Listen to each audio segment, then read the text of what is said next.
Então a gente estava trabalhando, na aula passada, a gente iniciou, né, a discussão das identidades de Ward. A gente começou, quer dizer, a gente foi trabalhar as identidades de Ward, que na próxima aula a gente vai trabalhar no caso não abeliano, que aí elas passam a se chamar identidade de Lavinov e Taylor, no caso não abeliano. Então as identidades de Ward são mais usadas para o caso abeliano, né? Quer dizer, invariantes, elas refletem, né? Refletem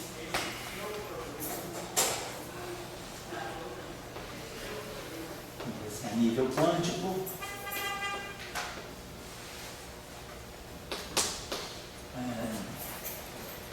a implementação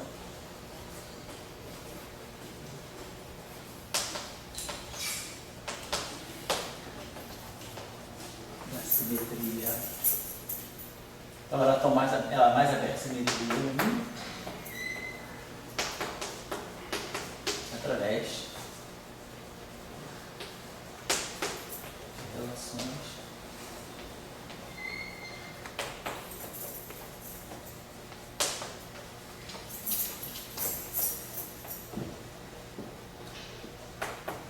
conjuguei, né?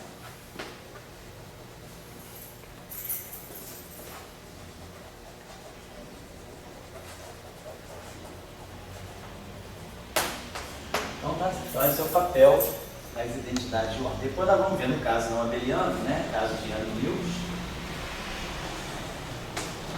Aí tem que entrar o setor de ghosts, aí a coisa é um pouquinho mais elaborada, mas no caso de Young-Mills, né? As identidades de ordem, que refletem a mesma coisa, elas passam a se chamar que elas foram derivadas separadamente, né? Estudadas por Slavinov e Taylor. Então são chamadas Slavinov e Taylor.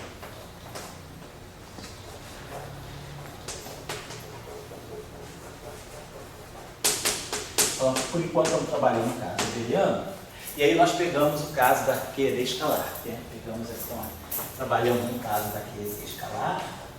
Eu não vou fazer tudo, que a gente já fez algumas coisas, já vou partir da forma. Então a gente tinha trabalhado com a QD escalar, tínhamos trabalhado com geradores funcionais, né? Com funcional, a função de partição do gerador funcional das funções de Green completas, gerais. Depois passamos, né, para o gerador das funções de Green conexas, né? A gente tinha passado então do Z para o W. Esse aqui já gerava as funções de Green conexa, e depois do W a gente passava, né, para a ação efetiva, né, que era então o chamado gerador funcional das funções de Green one-part reducible. Então essa ação efetiva, ela é escrita, aqui é escrita em função das fontes, aqui também em função das fontes. E a gente lembra que a ação efetiva, né, que ela é escrita em função daquilo que nós costumamos chamar assim, de campos clássicos, né, aquele funcional chamado campos clássicos, ela é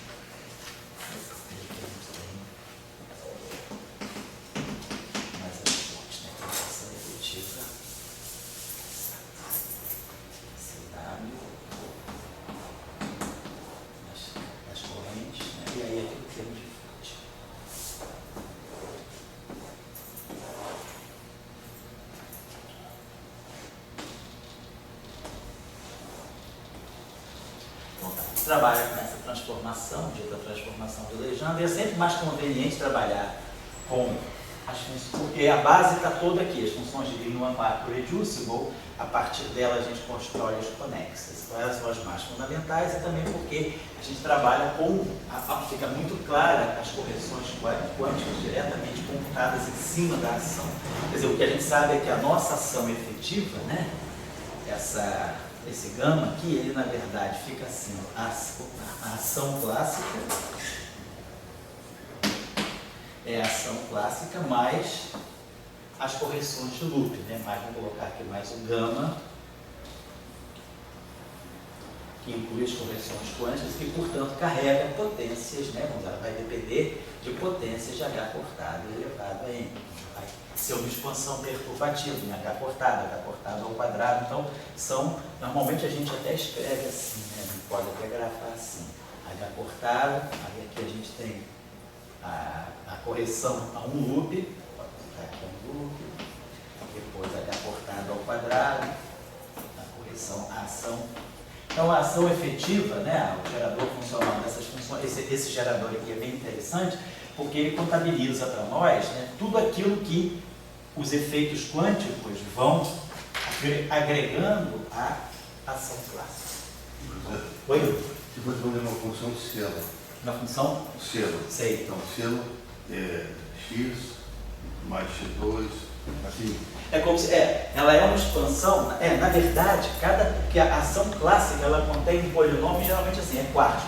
Você tem o termo quadrático, as derivadas do campo, tem os termos de potencial. Aqui é uma expansão em H cortado. Agora, todos esses termos aqui dependem de várias potências do campo. Não é que esse termo tenha um campo, não, quer dizer, você tem isso aqui, a aproximação de um loop, mas cada gama 1 desse, gama 1, gama 2, cada termo que aparece a um loop, a dois loops, pode ter contribuições de mais altas ordens nos campos. Por exemplo, isso aqui, na verdade, o próprio gama 1, correção quântica a um loop, ela é um polinômio de várias potências, enfim, no campo. Porque você, quando computa a correção a um loop, você pode, vamos dizer, na teoria, vamos dizer, na eletrodinâmica escalar, você pode pegar esse gráfico aqui, tá? Posso pegar assim, pegar isso aqui, dizer que a gente faça isso aqui. Pegar esse gráfico aqui, seria um gráfico de 3 formas.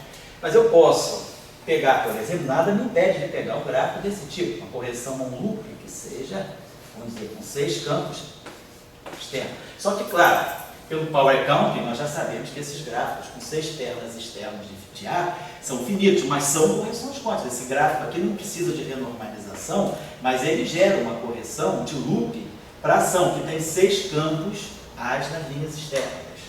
Então, você pode construir, por exemplo, teria aqui 6 As, poderia ser uma contração de Fs, né? Mas esse gráfico aqui, ele vai gerar uma contribuição ao loop, então o resultado desse gráfico vai estar entrando aqui. Porque ele é um gráfico de um loop, a gente já tinha visto, né, que quando a gente faz a expansão do loop, né, as correções são da ordem do número de loops menos 1. Então, se a ação clássica na integral funcional ela carrega aquele I sobre H cortado, então a gente colocando isso aqui sobre, na verdade, o primeiro loop seria H cortado elevado a 0, ou seja, ele é H cortado maior, ele tem uma potência de H cortado em relação à ação clássica. Então, geralmente, a gente já expande dessa forma. A gente supõe que a ação clássica, que na verdade eu vou dividir depois na ação, né, que a gente coloca isso aqui lá no funcional gerador. Eu vou dividir por H cortado. Então, a ação clássica é 1 sobre H cortado. A correção a um loop, ela aparece H cortado vezes maior do que isso. Então, por isso que tem esse L-1. A um loop daria H cortado elevado a 0. Mas a gente aí sabe que 1 sobre H cortado já é a ação clássica. Então, eu estou querendo dizer o seguinte, a um loop aparece essa contribuição. Essa contribuição, eu uso as regras de Feynman, computo esse gráfico, e esse gráfico não é 0. Só que esse gráfico vai dar uma correção que vai ter potência, vai ser alguma coisa do tipo a Mi, a kappa, a lambda, a rho, a sigma. Então, vai aparecer um loop com uma contribuição para a ação. Agora, claro que isso aqui vai ter um coeficiente. Na hora que eu integrar isso aqui, podem aparecer momentos. Então, é claro que aqui vai aparecer algum coeficiente que eu posso chamar de delta, mi, kappa, lambda, rho, sigma. E aí, claro, isso aqui vai ter necessariamente derivadas, porque isso aqui deve ser, no final do dia, isso aqui deve ser um gráfico invariante de Gauge. Então, esse resultado é invariante de Gauge. Mas o que diz respeito à tua pergunta é que, quando a gente expande essa ação aqui, a ação efetiva em termos das correções quânticas, cada correção de loop, ela pode comportar potências mais altas nos campos. Por exemplo, a 2 loops, eu poderia ter um gráfico assim, vamos colocar algo assim. Na QED escalar. Na QED escalar, a gente pode ter um vértice, a gente pode ter esse vértice aqui. Então, por exemplo, eu poderia ter um gráfico assim, e poderia ter aqui assim, assim. Então eu teria Φ, teria um gráfico assim, com 2 Φs e 2 As nas pernas externas. Então, esse gráfico aqui é um gráfico de 3 loops que vai entrar aqui. Ele vai aparecer aqui, H cortada terceira. É um gráfico a 3 loops. E, por exemplo, eu posso até fazer uma coisinha a mais aqui. Deixa eu fazer assim. Vou botar assim. Ó. Então, esse gráfico aqui tem quantas pernas externas? É 1, 2, 3, 4, 5 pernas externas. 3 As e 2 Φs. Então, esse gráfico vai ter uma forma desse tipo. Φ star, Φ e 5 campos, né? A Mi e a K. Claro que o próprio cálculo desse resultado vai me dar aqui as potências de momento que vão contrair com isso aqui, porque no final do dia isso aqui é uma contribuição à ação. Então isso aqui tem que ser um invariante de Lorentz e o invariante de Gauge também. Então o resultado do gráfico já me dá uma combinação que é invariante de Lorentz e invariante de Gauge. Mas o coeficiente de campos, em termos de campo, vai aparecer isso aqui. Isso aqui não existe na ação clássica, mas aparece como correção quântica finita. Esse gráfico é finito, a gente tinha feito o power count daquele escalar, ele é 4, menos o número de linhas externas de A, menos o número de linhas externas de Φ. Esse gráfico aqui tem 5 linhas externas, 3 de A e 2 de Φ. Esse gráfico aqui é convergente. Então, ele não pede renormalização, não pede nada, mas ele vai aparecer como uma correção à ação. Então, é isso que está em jogo aqui. Cada gama na sua ordem perturbativa vai corrigir a ação clássica. O que a gente sabe, então, que a gente já discutiu aqui do Power Counting, o que é uma teoria renormalizável, é que todos os termos que divergirem, que forem aparecendo por aqui, eles têm que ter a mesma forma dos termos que estão na ação clássica. O que a gente espera de uma teoria renormalizável é que, ao fazer essa expansão loop, os gráficos que forem divergentes, as contribuições que forem divergentes, elas devem ser da mesma forma de termos que estão na ação clássica, para a gente poder juntar e fazer o processo de normalização. Como a gente vai explicar isso, a gente não fez ainda. Eu estou só chamando a atenção que esse funcional ele é muito útil por isso. Porque ao calcular esse funcional, a gente está vendo tudo aquilo que a quantização, os efeitos quânticos dão que vão corrigir a ação clássica. Não? Você tem uma função, elevada a x. Tá. Então, você está fazendo 1 a x, mas isso você está fazendo, né? Aqui eu estou expandindo nesse objeto. Aqui é uma expansão funcional. Aqui na mas vamos dizer, eu só quero dizer, se você tira o S clássico, isso. Você tem uma outra função, né? Se você não tiver. Isso. Fazer elevado a x, se você fizer elevado a x. Se você mudar o teu S clássico, você vai ter uma outra. Se você fizer elevado a x no zoom, dá um gráfico. Isso. E elevado a x dá outro gráfico. Isso.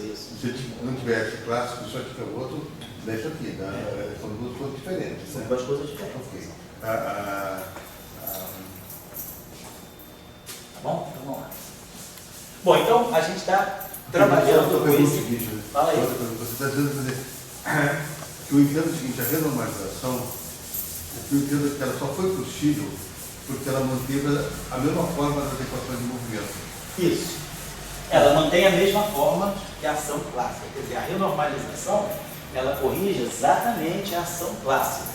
Mas, ela tem, quer dizer, a parte infinita dela se junta com a ação clássica para redefinir os parâmetros e a parte finita corrige a ação clássica. Mas a gente tem muitas outras correções que são finitas e que vão corrigir a ação clássica também. Mas, digamos, com o fato de manter a estrutura da ação clássica, é que permitiu que as equações de movimento se mantivessem. Isso. Então você pode estar com uma nova equação de movimento, novos fatores, isso. mas a equação de movimento é a E mesma. é a mesma forma.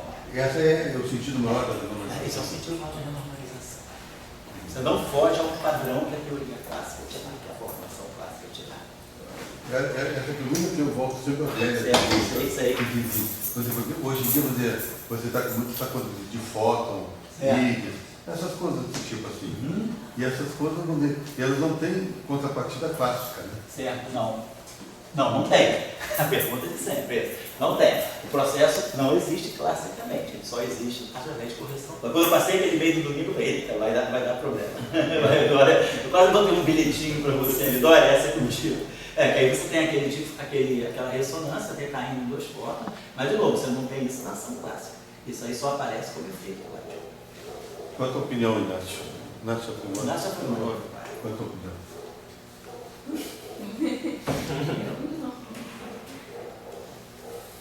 Não quero falar. Não tem. Não, não precisa ficar com vergonha de falar coisa errada. Isso aqui é uma coisa gostosa. A gente também tinha muita dificuldade na minha época, uma dificuldade enorme para me ter uma pergunta como essa. É um erro de educação da gente. Né? Você pode até fazer uma coisa que é teu ponto de vista. Claro. É o teu ponto de vista. Ele também vai ter o ponto de vista dele, que não é? Às vezes o professor está certo, está errado. Às vezes é ponto de vista. E a gente breca muito isso. Eu não estou trazendo nenhuma verdade, eu estou trazendo uma discussão, estou apresentando um material que.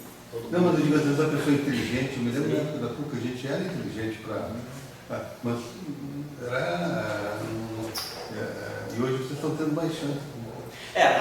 Hoje a gente já tem uma outra até visão de teorias não normalizadas, né? Depois dos trabalhos até de Weinberg, na metade da década de 90, ele deu um sentido assim, mais orgânico, porque antigamente não é renormalizável, para por aí. E o Weinberg mostrou que você pode levar a sério teorias renormalizáveis, não renormalizáveis, desde que você esteja certo que você está trabalhando no cutoff, que seja abaixo, né, de um certo nível, quer dizer, até um certo nível de energia, é razoável a gente fazer os cálculos dentro de uma teoria não renormalizável. O problema é que a teoria não renormalizável não deve ter um caráter tão fundamental. E aí tem uma discussão, pode falar? Essa discussão de olhar para uma teoria efetiva não se aplica a uma quebra de unitalidade? Também, quer dizer, porque tem duas coisas ligadas à quebra de unitariedade. Tem a quebra da unitariedade no sentido do bound de unitariedade na seção de choque. Quer dizer, a tua seção de choque pode apresentar um comportamento de crescer com energia, mas você vai usar aquela teoria até um certo nível de energia em que você não vai deixar a energia crescer indefinidamente para a tua seção de choque para o infinito. Então, você diz, a minha teoria deve estar limitada a o bound de unitariedade. Agora, tem o bound tem a quebra de unitariedade, que é a quebra de unitariedade da matriz S também, que é uma outra questão. Então, agora, de repente, você vai ver o que está violando a unitariedade do teu modelo pode ser, vamos dizer, uma partícula extremamente massiva. E aí você diz, se eu trabalhar sempre muito abaixo do nível de energia que possa excitar essa partícula, eu não vou ver quebra de unitariedade. Então você pode também usar uma teoria efetiva, que foi o caso, por exemplo, né, da própria teoria de interação fraca. Quando Fermi escreveu a proposta de ação dele lá em 1933, ele se fez interação fraca à la Fermi até 68, 35 anos, até a teoria de Salam-Glass-Weinberg. E ali você estava trabalhando sempre com fenômenos fracos e as coisas funcionavam bem. Você sabe, aquela teoria de Fermi não é renormalizável e não é unitária, mas tudo funcionava bem porque se estava trabalhando sempre com processos fracos, a energias baixas o suficiente, comparadas, por exemplo, com a massa do W+, do W-, do ZZ, do próprio Higgs. Então você está num limite de energia bastante baixo, em que os efeitos daquilo que poderiam estar violando a unidade, você não está vendo aqueles bósons, né, de energia mais alta, então você está, por exemplo, a violação da seção de choque que o bóson vetorial massivo te dá, você vai começar a perceber isso a energias altas o suficiente, mas ali o mecanismo de Higgs entra e abaixa. Então, você pode também, numa teoria que não é renormalizável e também não é unitária, ter certeza que até um certo limite aquilo funciona. Só que depois daqui, pronto, se você pegar uma teoria de Fermi, que tem interação de 4 Fermi no mesmo ponto, como a gente viu por power count, isso é não renormalizável, então se eu quiser levar essa teoria até as últimas consequências, ela é não unitária e não renormalizável. Aí a gente já tinha também tido uma discussão aqui, mostrando que quando a gente viola a unitariedade da matriz S, é porque na verdade a gente não está somando sobre todos os elementos de matriz, é porque está faltando alguma coisa. Então a quebra de unitariedade numa teoria pode estar indicando que há campos a mais que você não está considerando, há graus de liberdade que não estão sendo levados em conta. Mas de repente esses graus de liberdade são muito massivos, né? Tá certo? Então faz sentido. Oi? Você falando da teoria de Fermi, do vértice de 4 Fermi e tal, eu me lembrei da teoria de Artin-Cartan, onde tem também Isso. que é suprimido pela massa de Planck. Isso. Por que não fazem o mesmo estudo do Fermi para essa teoria, 4 Fermi? Pois é, porque aí a questão é, você agora, então aparece a interação, quer dizer, na gravitação em que há férmions, né? Você está lembrando aí gravitação de Einstein, então a torção não é dinâmica, a torção induz os acoplamentos quárticos dos férmions, que não é renormalizável. Aí você fala, será que não teria o mesmo mecanismo que tem na teoria de Salant-Glashweimer? O que é interação de 4 férmions, na verdade, é alguma coisa mediada por algum bóson vetorial. Então, se você, aí, na gravitação eu consigo resolver essa questão, você pensaria, será que os graus de liberdade que fazem mediação, vamos dizer assim, você tem, na teoria de Fermi acontece isso, né? Você, por exemplo, aqui tem a interação elétron-elétron, aqui você tem, vamos dizer, esse bloco, vamos dizer que você tem isso aqui você pode ter um neutrino.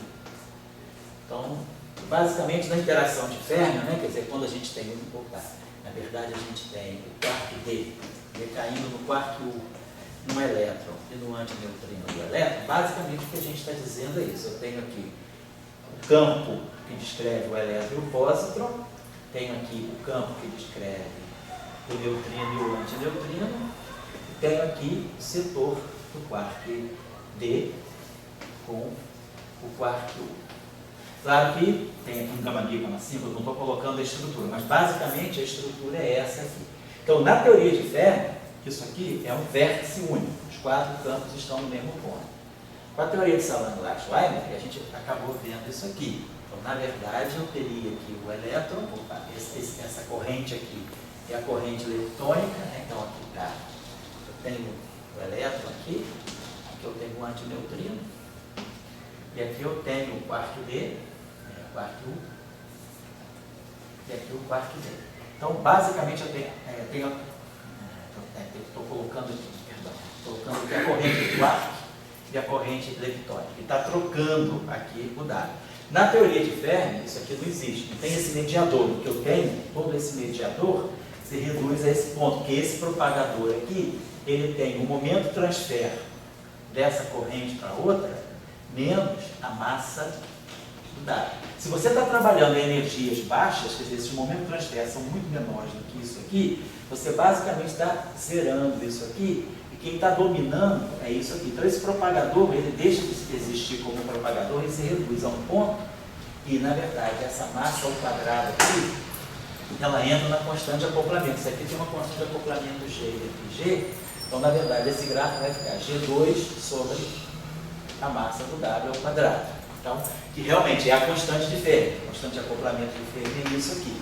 Então, você está jogando fora esse grau de liberdade e está trabalhando. A pergunta é, na gravitação, a interação quântica de Fermi que eu vejo poderia ser remetida a uma situação desse modo? Porque será que existia um bóson vetorial, um bóson tensorial que faria a mediação e me daria o que você pode fazer? Aí você diz, sim, tem que ser um bóson de spin 2, aí você não consegue renormalização porque você não tem ainda uma teoria renormalizada para bóson de spin 2 em alta interação.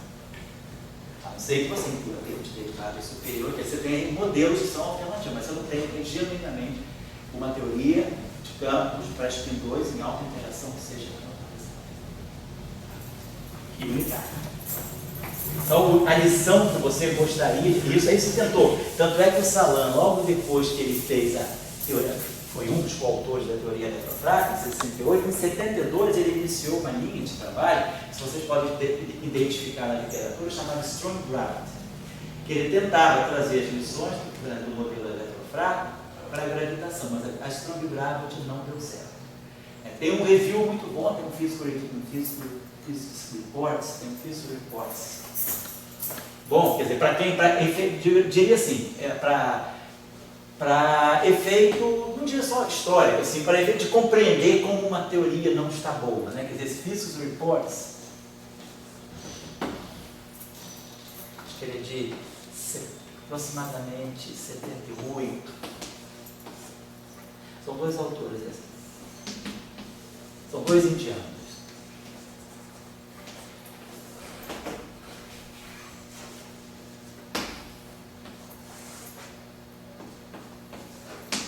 Então, é interessante olhar esse Physics Reports, porque ele mostra que que essa lição que você tentou fazer das teorias da teoria eletrofrágil para a gravitação, aonde é que ela começa a falhar? Porque foi uma atividade que deu assim, bastante peito, deu bastante discussão, foi entre 72 e 73, mas aí logo em 74 chegou a supersimetria e o pessoal já começou a se direcionar e veio a supergravidade em 76 e aí sepultou de vez a estrongografia. Mas o Salam, ele trabalhou basicamente nisso, aqui o grupo dele se concentrou de 72 a 73, vocês vão encontrar vários trabalhos do Salam e do grupo, e aí esses dois indianos fazem esse review. Eu acho que é muito bom, assim, porque é interessante também a gente entender como e por que uma teoria promissora deixa de funcionar, onde é que tem os problemas. Eu acho que nesse sentido é instrutivo também passar por um material desse tipo.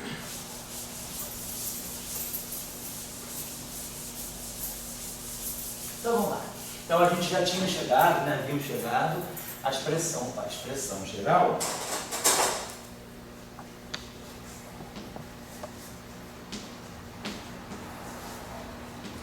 Na qual, né, vamos contar com a expressão, chama a expressão matriz, tem a expressão matriz, né, na qual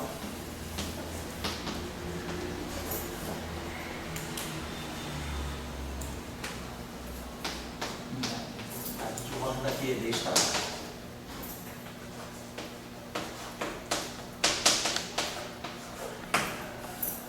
A gente tinha lá a expressãozinha, a gente trabalhou na aula passada, a gente viu que, na verdade, quem gera as identidades de OR, que expressam a simetria de gate, são justamente os termos que quebram a simetria de gate. São os termos, é o gate fixing, então aparecia um termo aqui, que vinha lá do gate fixing, né?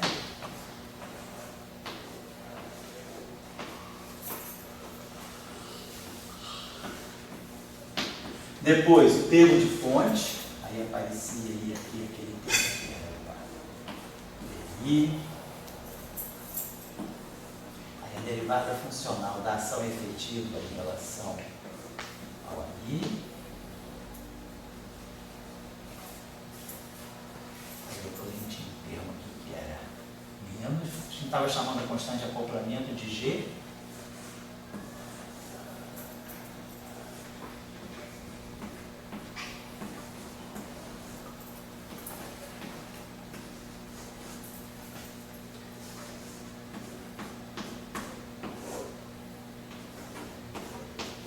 Lembrar que esses termos aqui são quase que óbvios, né?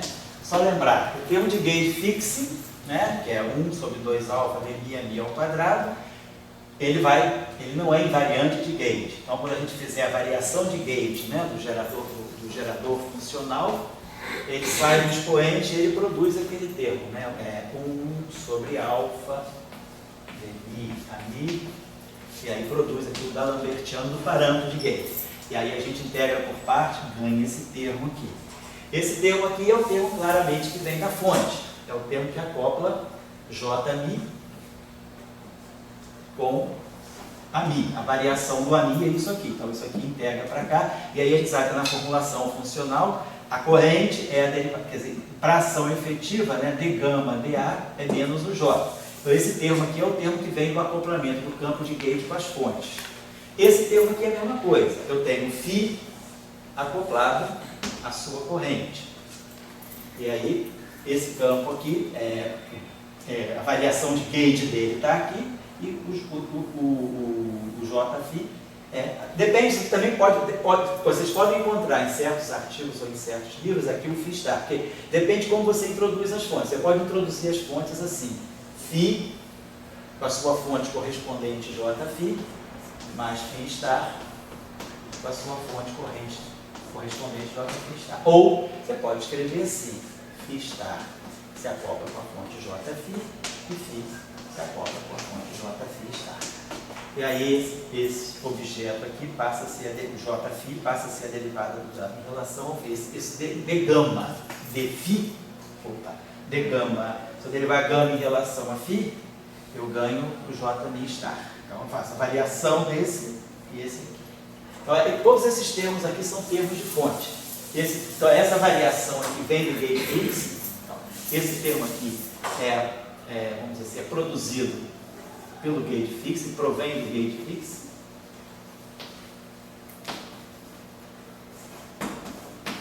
E esses termos aqui provêm dos acoplamentos dos campos com as fontes, né?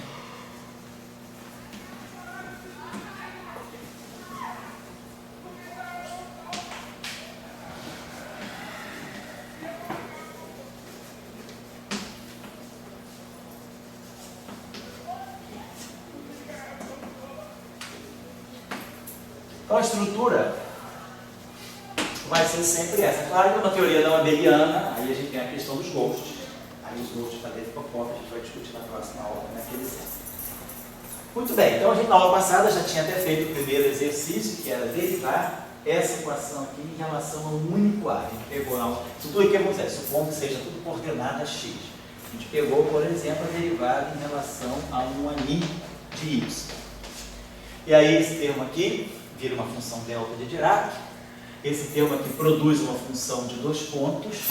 E esse termo aqui, ele vai, o único jeito é derivar, esse aqui não depende de A, mas isso aqui eu posso produzir aqui uma derivada segunda de gama em relação a φ e a A. Mas no final, eu vou pegar essa equação, essa relação que eu vou obter e vou zerar todos os campos. Essa é como se eu pegasse essa expressão vamos dizer, no ponto em que todos os campos são zero. E aí esses termos todos se anulam e sobrava uma identidade aqui que me mostrava que a função de 2 pontos no fóton, quer dizer, a qualquer ordem de loop, quer dizer, posso ter aqui um gráfico de N loops, não importa, a contribuição à função de 2 pontos, na parte longitudinal, ela é exatamente a parte longitudinal da teoria livre. Então, era o que ele chamava de teorema de renormalização. A parte longitudinal, quer dizer, na ação, se eu pegar esse termo aqui, a mi, da Lambertiano, ômega mini, ani, claro, a gente tem o que é o termo da Lambertiano sobre alfa, quando a gente fixa o gauge, e o termo que vem de Maxwell, que é a mi, da Lambertiano, θ mini, ani.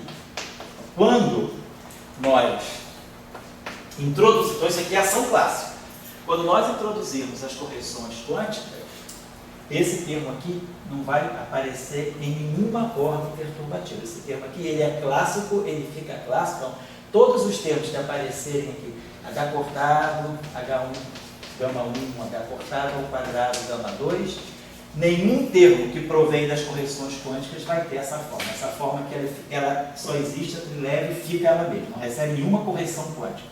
Ao passo que essa aqui não. Essa aqui vai poder receber correção quântica, porque a identidade que nós tínhamos derivado na aula passada mostrava que a parte longitudinal do propagador do fóton é exatamente a parte longitudinal do propagador do fóton, a trileve, da teoria livre. Então, é o chamado que nós não renormalizamos o setor longitudinal. Mas isso não quer dizer que a gente não renormalize o parâmetro de gauge fixo. Vamos ver que a gente renormaliza o parâmetro de gauge fixo, mas não renormaliza através de um contratermo independente. Então, a lição que a gente tem daqui, então isso aqui mostra que por que o fóton, você poderia perguntar, mas o fóton é sem massa, a trileve. Será que por correções quânticas, esse gráfico aqui não poderia me gerar uma massa do fóton? Não poderia obter uma massa através de correções quânticas perturbativamente? Porque, afinal de contas, esse gráfico aqui tem uma mi aqui e uma mi aqui. Então, esse gráfico tem essa estrutura. Tem um campo aqui nessa linha externa, outro campo aqui nessa linha externa.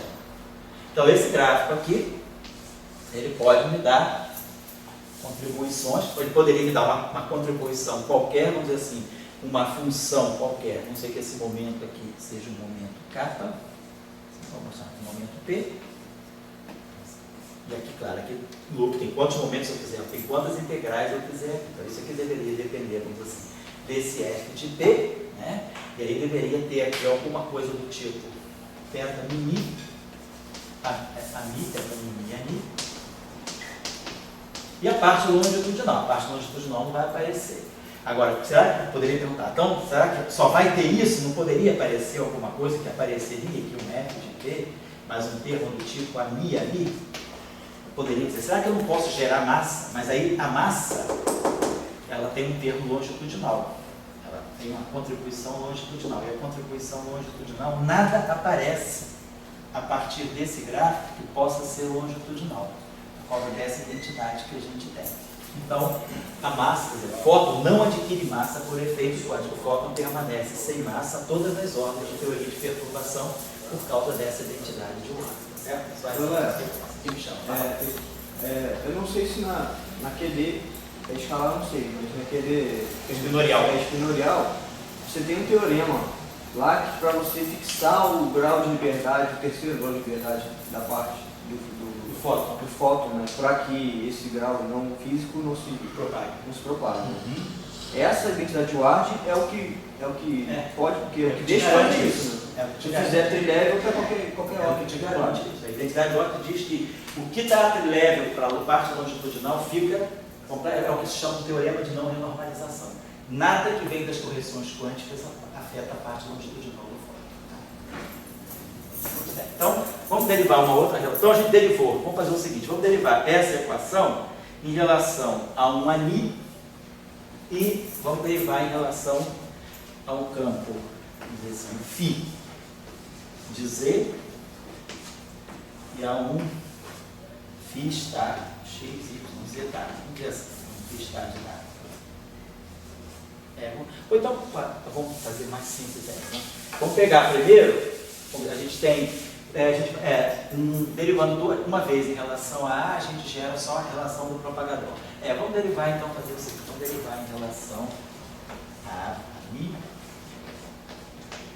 y, perdão, e vamos derivar em relação a um φ de Z. Digamos que a gente pega isso aqui. Vamos derivar desse modo. Professor, oi? O sinal ali de cima está errado, só o primeiro Aonde? é positivo. Qual é esse aqui? Só o primeiro é positivo, os outros são negativos. Esse aqui, esses todos?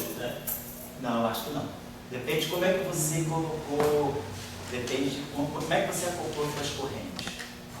Porque se você acoplar a tua corrente... Pensando na expressão da última aula, né? Bom, em relação ao ponto. Então pode ser... não, desculpa. Perdão. Pode ser que na última aula, porque depois dessa semana, eu dei uma olhadinha para acertar os sinais. Eu estou colocando para vocês os sinais, desculpa. Boa. Deixa eu colocar aqui. Havíamos chegado, né, a expressão, vamos dizer, matriz, mas aqui corrigida, aqui com sinais corrigidos. Em relação à aula passada, realmente, você tem razão. Eu tinha questão de como é que se diz, de convenção de Mi. Então tá aqui. Então eu diria que eu corrigi a expressão desse modo. Para a discussão do que a gente quer, esses sinais não afetam, mas vamos colocar a identidade corretamente. Então, os sinais corretos são esses aqui. Porque tinha algumas, eu lembro que tinha até uma questão, um sinal aqui que eu chamei na aula passada, me deixou, foi isso que me deixou. Quando a gente derivou, tinha um sinal, acho que menos aqui. E esse sinal me deixou um pouquinho desconfiado. Aí eu refiz o cálculo rapidinho e vi que o sinal correto são esses aqui. Obrigado, Tati, por ter avisado isso. Então, na aula passada tinha problemas de sinal nessa identidade aqui. Eu refiz e estou colocando aqui com o que eu acho que sejam os sinais corretos. Tá? Então, vamos fazer o seguinte, vamos derivar essa expressão aí primeiro, sem zerar os campos depois. Vamos fazer uma derivada em relação a um campo de grid externo. Deixa eu apagar isso aqui. Então, vamos derivar em relação a um ani de y. Vamos fazer isso assim. Então, derivando, então esse termo aqui vai ficar de novo, vai ficar i sobre alfa, lambertiano, do i. E agora a derivada do ami em relação a i vai produzir um delta de mi, então isso aqui vai dar um i, vai dar direto um delta i aqui, e vai produzir um delta de x menos y. Derivando o outro termo, uma derivada segunda,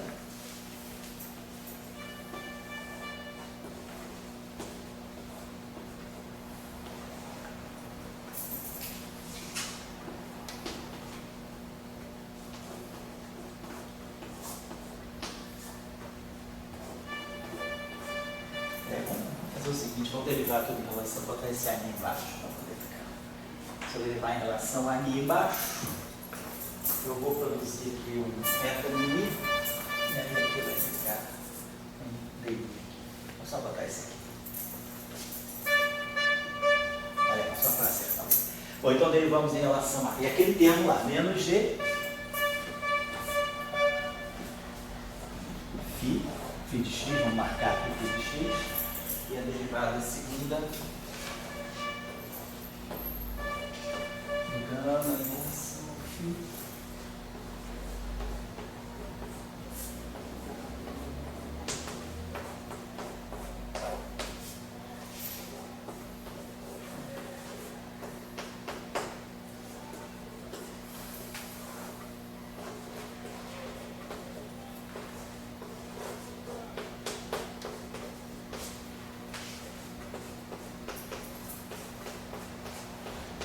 Então, essa identidade ela é intermediária. Na aula passada a gente parou aí e zerou os campos externos. Aí, se a gente for considerar essa identidade para campo zero, isso aqui acaba ficar com aquela identidade que nós já discutimos. Vamos proceder agora.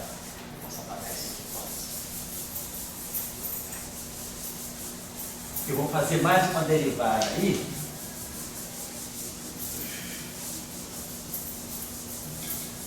Por exemplo, se nós derivarmos, então a gente deriva essa equação em relação a φ, só para ter uma ideia. Se eu derivar em relação a φ, esse termo aqui desaparece, ele não tem nenhuma dependência aqui, se eu derivar em relação a φ. Se nós derivarmos em relação a φ, esse termo aqui vai me dar uma função de 3 pontos, vai ficar 2 anis aqui. Tá.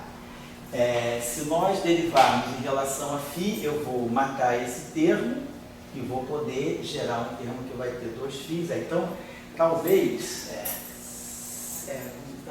fosse interessante derivar direto essa equação. Eu queria, vamos dizer, se a gente derivar de novo em relação, se a gente derivar em relação ao φ, que a gente teria dois campos, né? Então vamos fazer isso, vamos derivar em relação a φ, porque se eu derivar em relação a φ, esse φ aqui desaparece e depois ele fica dando uma derivada aqui.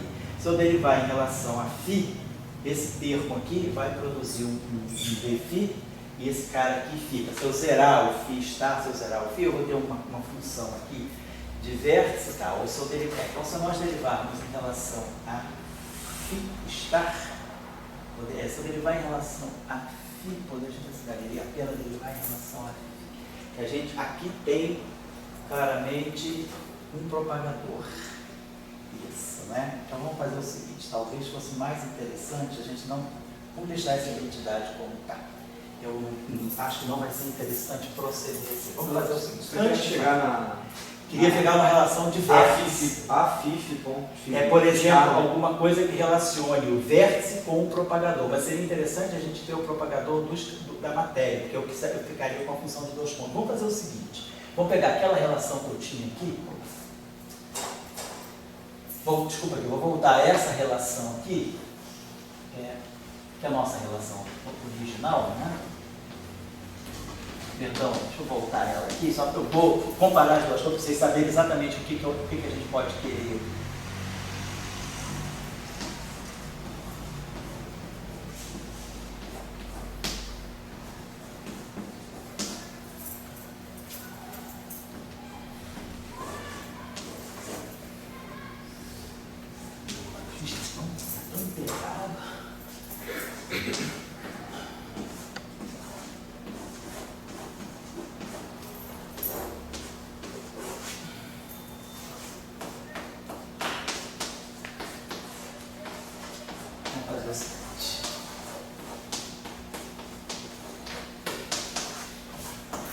Se nós derivarmos agora em relação a um φ, vamos ver que a gente deriva isso aqui, em relação a um certo φ de y.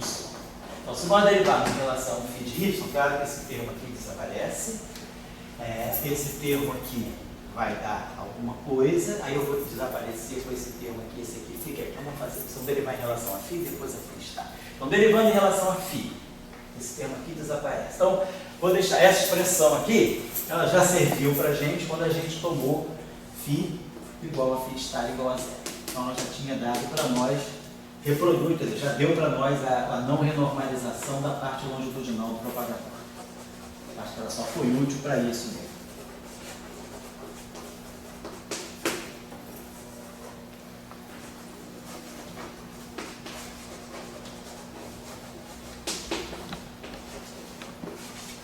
vetor longitudinal do fóton. Então vamos lá, então esse termo aqui dá 0, esse termo aqui deu para nós, dmi, então aqui vai ficar d2 gama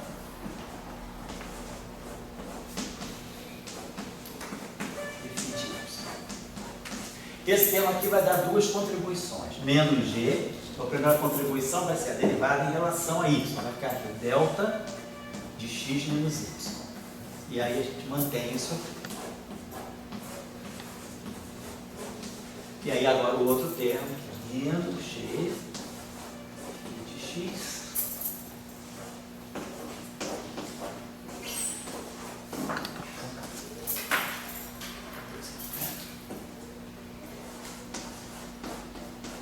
esse, agora vou fazer a mesma coisa aqui.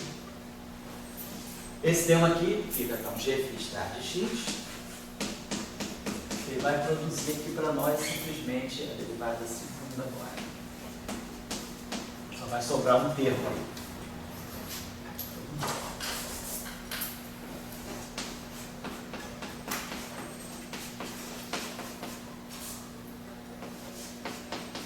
Bom, temos essa identidade ainda intermediária. Aí agora a gente deriva essa expressão em relação a um φ de z. E aí a gente vai ver que vão sobrar vários termos quando eu fizer os campos tendendo a zero. Então, se nós derivarmos essa expressão em relação a φ de z, não vou refazer tudo, a gente vai colocando aqui, esse termo aqui simplesmente vai passar a ser uma derivada terceira. Então, esse termo aqui vai dar para a gente uma derivada terceira, que é uma função de vértice, é gama, vamos botar aqui, assim, diminuir isso aqui, vai ficar d, ali de x, d φ de y, d φ de z. Então, produzimos esse termo aqui. Quando eu derivar esse termo aqui em relação a φ, vai entrar aqui uma derivada segunda, que vai ficar aqui a derivada de x, φ de y. Φ de z. Então, derivei isso aqui em relação a φ. Quando eu derivar aqui em relação a φ, esse termo não deriva. Eu vou derivar em relação a φ aqui. Mas no final, eu vou fazer esses dois procedimentos e no final eu vou tomar campos nulos, campos iguais a zero. Então esse termo sobrevive porque não tem nenhum campo multiplicando. Esse termo sobrevive porque não sobra nenhum campo. Se eu derivar em relação a φ, esse termo fatalmente vai sobrar. Então no final, quando eu declarar, tomar esse aqui, campo zero, esse termo sobra e vai embora. Então não vai dar contribuição só no final do dia. Esse termo aqui, se eu derivar em relação a φ, essa derivada pode ser comida, sobra esse. Claro, se essa sobrar e vier a derivada para cá, sobra isso a zero. Mas esse campo aqui pode ser transformado no delta por causa daquela derivada. Então eu vou produzir aqui, o termo que me interessa daqui vai ser o g. E aí a gente vai produzir aqui o delta de x menos z. Isso. Então, fazendo agora campo zero, esse termo aqui desaparece. Então, nós temos uma relação que tem um certo, vamos pagar aqui, que vai ter um certo interesse para nós.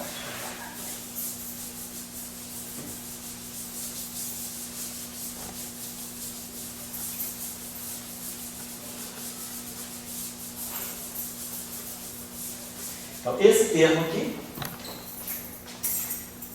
o que é isso aqui? Se eu chegar numa ação, derivar em relação a derivar em relação a φ e derivar em relação a φ, esse termo aqui é justamente está me dizendo que isso aqui é um vértice. A derivada da ação em relação a em relação a φ, em relação a φ, é um vértice desse tipo. É justamente algo desse tipo. Eu tenho uma perna externa de A e duas pernas de φ. A trilevel, esse objeto existe. Quem é esse objeto a trilevel? É justamente o termo de corrente, né? Se eu olhar para a ação a trilevel, a gente sabe que tem aquele termo. φ de x, né? dmi φ de x, né? Menos dmi do φ vezes φ. Tudo isso aqui vezes o ami. Então, na verdade, esse objeto aqui existe. É como se a gente tivesse algo desse tipo. É como se eu tivesse algo assim. φ de x, φ φ de y a mi de z. E aí eu teria que essa derivada, tá? Eu teria alguma coisa desse tipo assim. Boto aqui essa derivada aqui, é dmi, está atuando no x. Então eu teria algo como se fosse um dmi delta de x menos y. A gente sabe que a derivada da delta menos delta derivada, então a derivada vai atuar nesse campo y. Então eu reproduzo esse vértice aqui, essa função de 3 pontos aqui, a n loops, não importa, tem essa estrutura aqui, é um campo externo de ar e 2 campos externos de matéria. Ela está representando a função de 3 pontos que a trilevel corresponderia a esse vértice aqui, que é o vértice de interação da corrente com o campo eletromagnético. Né? Uma parte da corrente, que a outra parte da corrente depende do amigo. Isso aqui nada mais é do que, ó, isso aqui é a função de 2 pontos. Isso aqui tem um φ numa perna externa, um loop qualquer aqui e um φ star. Quer dizer, isso aqui seria alguma coisa desse tipo, φ star, φ. Então isso aqui seria o propagador corrigido naquela ordem perturbativa que eu estiver considerando. Então isso aqui é a função de 2 pontos. E esse aqui também é a função de 2 pontos. Então essa identidade ela poderia ser escrita assim. dmi, né? Aí que eu teria a função de 3 pontos, o trivértice, a função de 3 pontos, mi. E aí é que eu teria isso aqui, dependendo de x, assim, y, z. Aqui, até um índice só, x, y, z. E aí teríamos menos g, delta,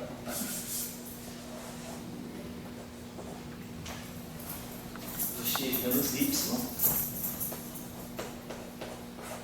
gama 2 de x menos z, esse vai ser o propagador de x menos z, e esse aqui mais g, e basicamente a identidade é essa aqui, x menos z, né?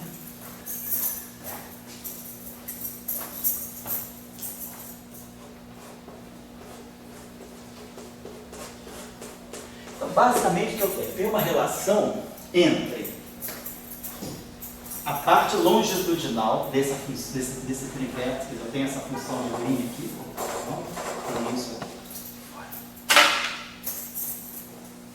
Então eu tenho um loop aqui qualquer, mas eu tenho basicamente isso aqui, e essa estrutura, quer dizer, o dmi disso aqui, ou o peri do espaço dos momentos, e estou relacionando esse objeto aqui com o propagador, quer dizer, alguma coisa que tem a função, a constante de acoplamento e o propagador da matéria. Eu estou escrevendo essa equação em forma simbólica. E o propagador da matéria. Está frigosa. Então isso está me dizendo o seguinte, que a parte longitudinal do trivértice está ligada ao propagador da matéria. E, de fato, né, se a gente observar lá na equação que a gente tem entre level, quando a gente tem aquele termo φ star no espaço dos momentos, né? φ star til pmi, φ, se eu multiplicar isso aqui por pmi, eu vou ter justamente o termo P2 aqui, né? Eu vou ter esse termo aqui, e eu vou relacionar essa identidade aqui com o propagador. O propagador é o termo que, quer dizer, isso aqui é o momento vezes o propagador φ star. Então, essa identidade aqui, ela deve estar me dizendo alguma coisa importante, que não importa se a teoria está renormalizada ou não, qualquer ordem de loop que eu tiver, vai haver uma relação muito grande entre a parte longitudinal dessa função de Green. Qual é a característica dessa função de Green? Ela tem uma linha externa de ar e 2 linhas de φ. Então, pela vantagem de potência, né, a divergência associada, vamos dizer assim, a esse gama 3, ela é 4 menos o número de linhas externas de ar menos o número de linhas externas de φ, 2. Então, esse gráfico aqui tem divergência 1, ele é divergente. Esse gráfico aqui, que é o propagador, né, que é a função de Green de 2 pontos da matéria, ela é 4, menos o número de linhas externas de A, que é 0, menos o número de linhas externas de φ, que é 2. Então, essa divergência quadrática está aqui. Se a gente fizer, então, se a gente calcular o loop que está aqui, a gente sabe que esse gráfico aqui deve divergir quadraticamente. E esse aqui vai divergir linearmente. Então, a gente vai estar relacionando a divergência quadrática daquele objeto. Se aquele objeto precisa de renormalização, a gente vai definir na próxima, daqui a pouco, acho que dá para definir hoje aqui, que são os contratermos. Então, essa divergência aqui se relaciona com essa divergência aqui. Então, o que é importante das identidades de Born é que elas começam a estabelecer uma ordem entre as divergências. Por isso que a simetria de Gauge começa a ser importante. A gente começa a ver que os próprios infinitos, eles não são aleatórios, não são casuais. Eles obedecem a certas relações. E é por isso que, às vezes, uma teoria que é renormalizada, ela pode até acontecer de ficar finita. Porque a organização, quer dizer, as identidades de Ward são tais que elas podem fazer com que infinitos de uma função de Green cancelem infinitos de outra. Então a gente tenha um balanço aqui de tal maneira que a gente consiga chegar à finitude. Aqui a gente simplesmente está organizando, né, uma relação entre as divergências. Então essa função aqui é divergente. Vou pegar a divergência dela, vou pegar então a parte longitudinal dela. Essa função aqui, claro, ela é uma função gama-mia. Essa função de 3 pontos, né, ela tem um índice mi, ela é uma função de natureza vetorial. Então ela tem parte transversa e tem parte longitudinal. A parte transversa não tem nada a ver com a simetria, não entra nessa identidade, mas a parte longitudinal, que é a divergência dela, é justamente a parte longitudinal. Então, a parte longitudinal dela está ligada a essa função de Green, que também é divergente. Então eu tenho duas coisas divergentes. Qual é o papel disso aqui? Então a gente vai ver que o papel dessa identidade de Ward aqui vai ser estabelecer uma relação. Essa constante de acoplamento, vamos ver, vai precisar ser renormalizada, esse propagador vai precisar ser renormalizado. Então nós vamos começar a estabelecer relações entre constantes de renormalização das constantes de acoplamento dos vértices das funções de onda. Então eu só estou querendo dizer que essas identidades aqui, elas vão ter uma importância muito grande na hora da renormalização. Então esse vértice aqui se relaciona com os propagadores. Essa mesma identidade de Ward existe naquele D espinorial, que eu não estou fazendo aqui, vou deixar para fazer depois, porque ela é mais simples. Vamos agora pegar, vamos caminhar, vamos à frente aí. Vamos fazer o seguinte agora. Nessa relação aqui, nós derivamos, deixa eu apagar isso aqui, só para ver se eu posso aproveitar essa relação. Aqui eu joguei fora, quer dizer, aqui a gente tinha esse tempo, quando eu derivei em relação a Phi-star, botei isso aqui, botei em relação a Phi-star, botei no Phi-star aqui, tá certo. Esse termo aqui ficou, zerou porque ficou esse Φ, tá certo. Né? Então esse termo aqui tinha ficado, tá. Então a gente pode pegar essa relação, depois de ter feito essas duas derivadas, que o único termo que foi jogado fora foi esse. Se a gente agora derivar de novo essa relação em relação, essa função de Green em relação a mi, então a gente poderia fazer, vamos agora fazer o seguinte, depois de ter feito essas duas derivadas e ter chegado àquela identidade de Ward, vamos fazer mais um passo aí. O que a gente está tentando ver? Observe o seguinte, quais são os, a gente já sabe quais são os infinitos. Naquele D escalar, nós vimos que nós temos 3 tipos de vértices. Nós tínhamos esse vértice aqui, né, que é o vértice com derivada.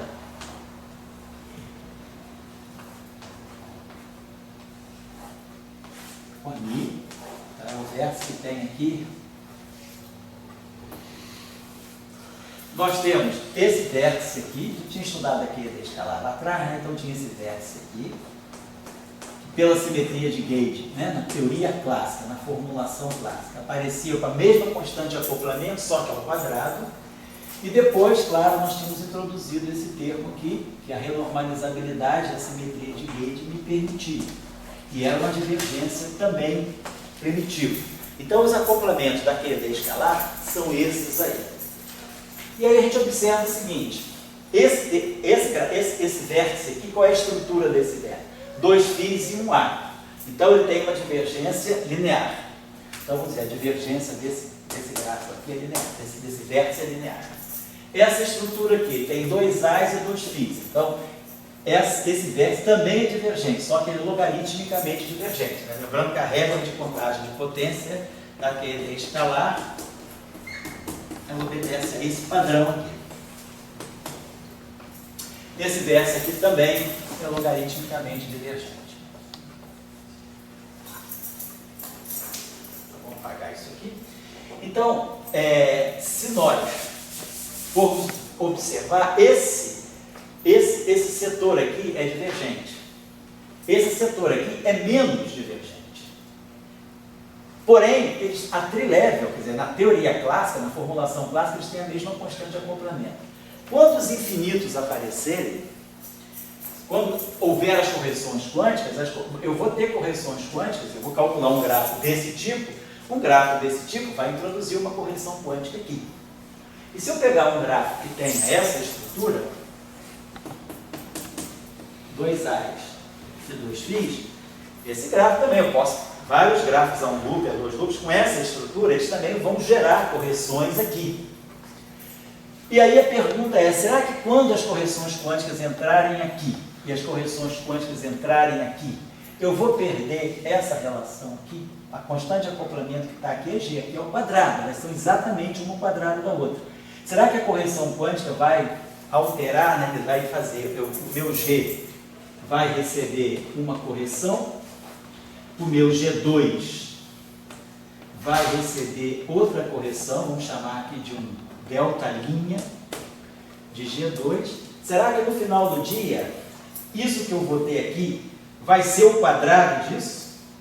É coincidência ou tem alguma ordem por trás disso?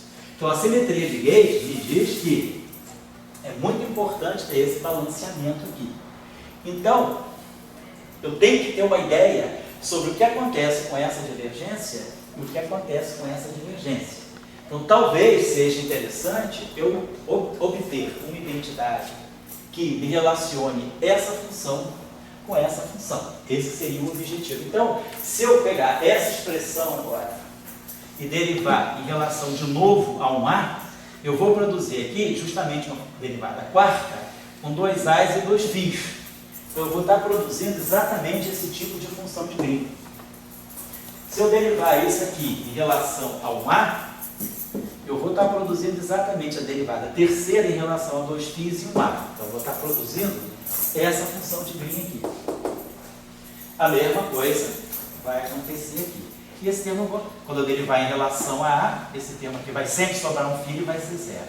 Então, eu consigo, através dessas identidades, relacionar essa função de Green com essa função de Green. Não vai ser mais essa relação, vai ser uma outra. Mas eu vou conseguir relacionar essas duas funções de Green. E essas duas funções de Green, elas são cruciais porque elas estão ligadas a uma relação que deve ter esse quadrado. Esse quadrado aqui é fundamental para a simetria de Gauge, porque tudo vem da derivada covariante, uma trilevel, vamos dizer, a nível clássico. Então a questão é, será que isso se perpetua a nível quântico?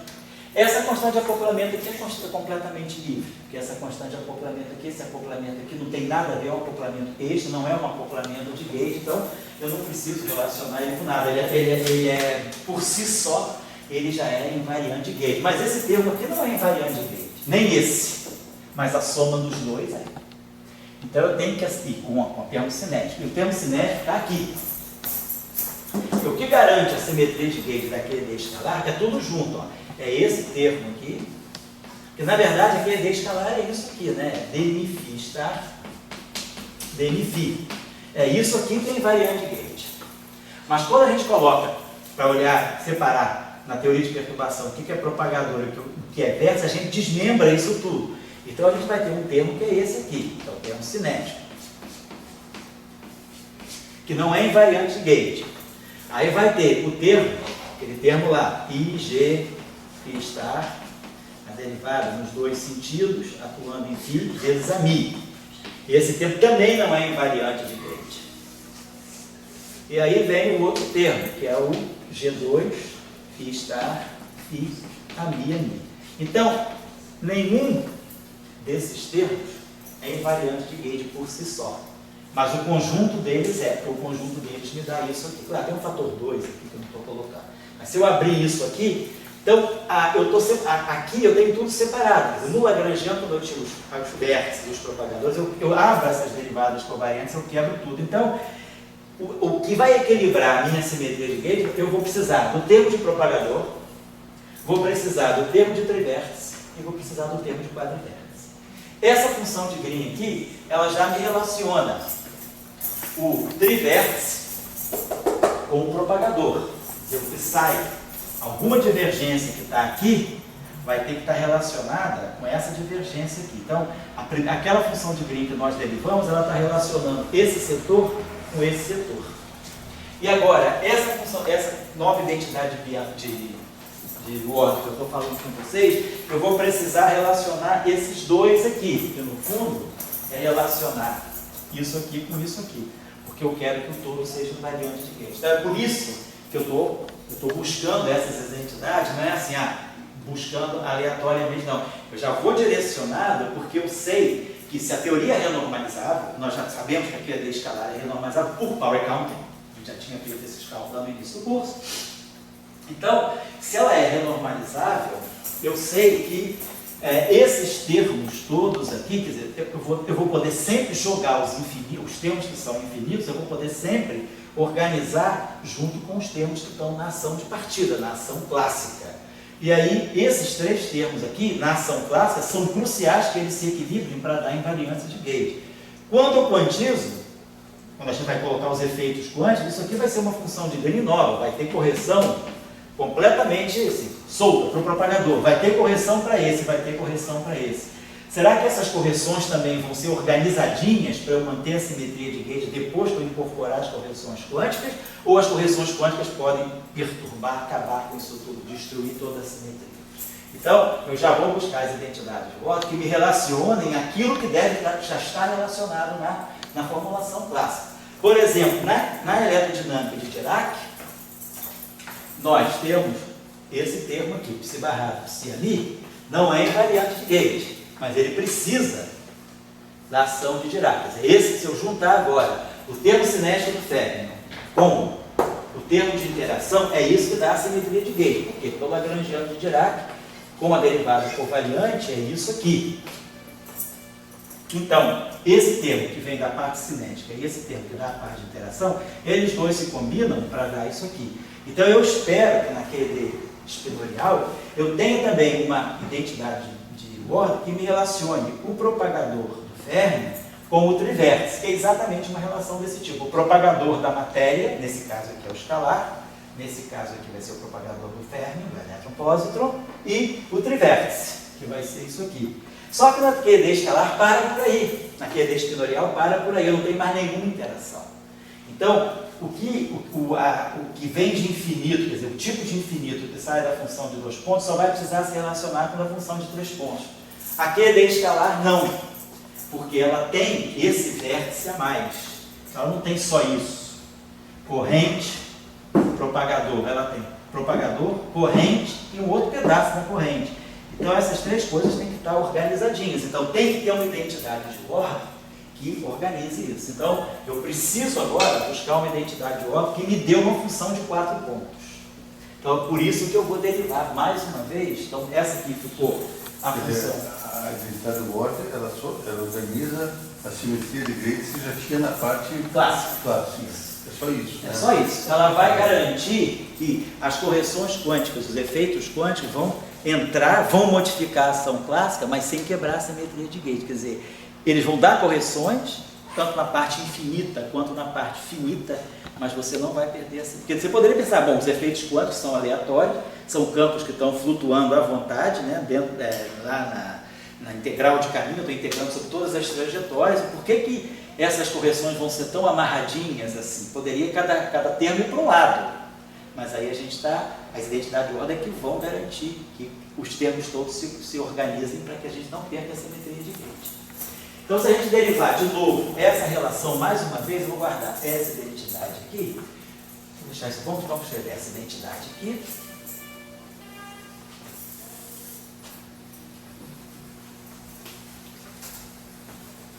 Então vamos derivar agora essa expressão aqui em relação a um outro campo de gauge. A Mi, eu já usei Mi, vamos usar um kappa. vamos derivar em relação a pegar essa relação aqui e derivar em relação a uma capa de W. Então, o primeiro termo vai ficar deli. Aí vamos ter aqui uma derivada quarta. Vamos ter aqui a mi. A mi de x. A mi de x, obrigado. A mi de x.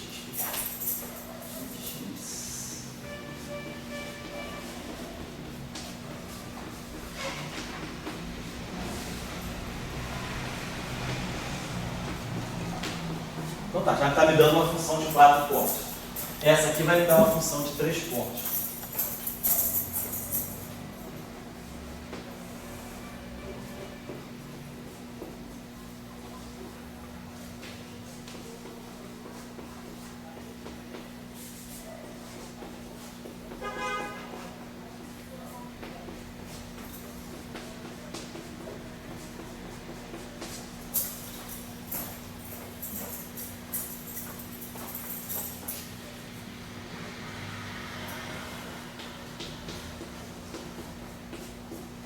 Então esse termo aqui fica.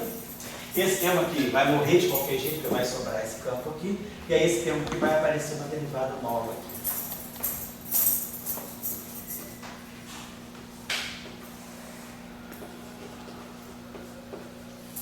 Deixa eu ver, isso aí é meio chatinho, né? Uma coisa meio mecânica, mas é só porque a gente quer discutir as consequências, né?